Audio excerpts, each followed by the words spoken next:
Decoding the phrase, lip buzz.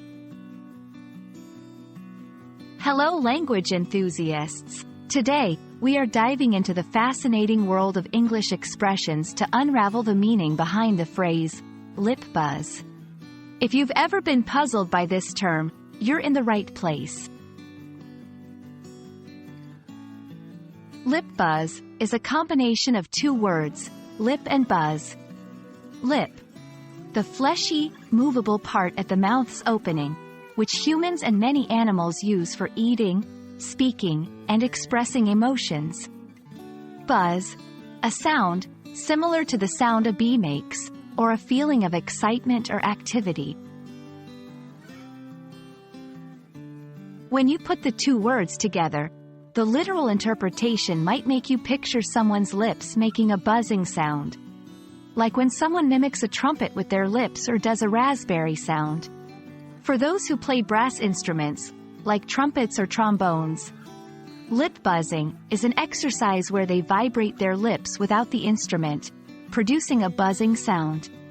It helps in strengthening the lips and improving tone production.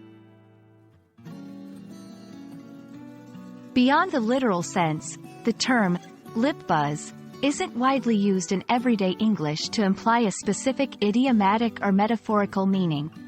However, language is ever-evolving, and new expressions pop up all the time. It's essential to consider context. If you ever come across lip buzz in a context that doesn't align with its literal meaning, try to infer its meaning from the surrounding content. Here are a few examples to help you understand how to use this phrase. 1. Literal sense. Before practicing on his trumpet, Jake often does a lip buzz to warm up his muscles. 2. Descriptive. When she heard the surprising news, she gave a lip buzz in disbelief. And there you have it. The phrase, lip buzz, broken down and demystified. Language is a fascinating journey, and every term or phrase has its unique story. I hope this video has shed some light on this particular one. Keep exploring, and until next time, happy learning!